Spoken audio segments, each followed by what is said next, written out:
ఇవాళ పొద్దుగాల లేవాలనుకున్నా, మాపటీలు వండుకునేటప్పుడే అలారం పెట్టుకున్నా.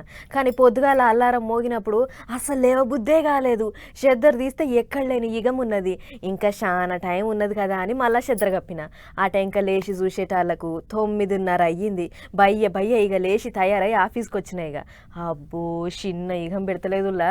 ఇక ఇప్పటి సంది ఓ 2-3 నెలల దానిక ఫుల్ గిరాకుల్లో ఎవరికి అనుకుంటున్నారు. షద్దర్లు దుప్పట్లు గరం కోట్లు అమ్ముకునేటోళ్లకు బేరాలు చేసేదేం లేదు. అంతకి ఇంతకి అని కోసుడేం లేదు. అడిగినంత ఇవ్వాల్సిందే. లేకుంటే ఈగానికి కాళ్ళు చేతులు బిగ్గరైతాయి మరి సుమా. ఆవు మనతాన కూడా చిన్నగా ఈగం పెరుగుతుందో. ఇంత పొద్దెక్కితే గానీ ఇంట్లోకేంచి కాలు బయట పెట్టే పరిస్థితి లేదు ఇప్పుడు. ఓ కాపిష్కడి షాయి తప్పలిస్తే గానీ అప్పుడు పెయి గరం అయ్యి హుషారొస్తుంది పబ్లిక్ పానానికి. చల్ల నీళ్లతో స్నానాలు చేసేటోళ్ళు మా గొప్పోళ్ళు. ఇప్పుడు నీళ్ళెచ్చబెట్టకుండా బకెట్లో చేయి పెట్టాలంటేనే పానం మీదకి వస్తుందట. ఇంత చలి పెడుతుంటే కూడా అరకు అందాలను చూసేటందుకు బండ్లు కడుతున్నారు పబ్లిక్. గడ్డలు కట్టేటి ఈగంలో కూడా గరం కోట్లు వేసుకొని అరకు అందాలను చూసేటందుకు పోతున్నారు. అట్ట పోయిన కాడ ఇగో ఇట్ట అరకు అందాలను చూసుకుంటా ఆదివాసీలతో కలిసి ఆటలు ఆడుతున్నారు, డాన్సులు వేస్తున్నారు.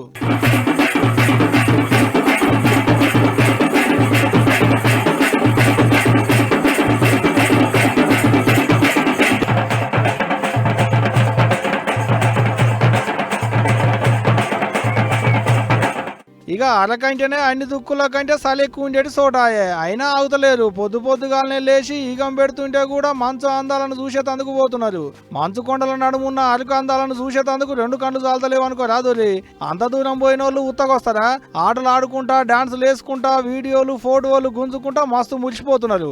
ప్రకృతి అందాలను కిందికేంచి చూస్తే ఏం కానొస్తుంది అనుకున్నట్టున్నారు కావచ్చు.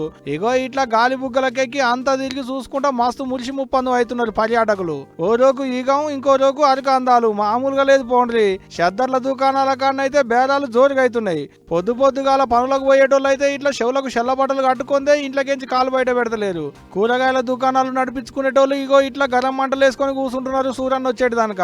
ఏదేమైనా అరకు అందాల ముంగట ఈ సమంత చలి కూడా పెయ్యికి తగులుతలేనట్టుంది పోండ్రికి పర్యాటకులకు.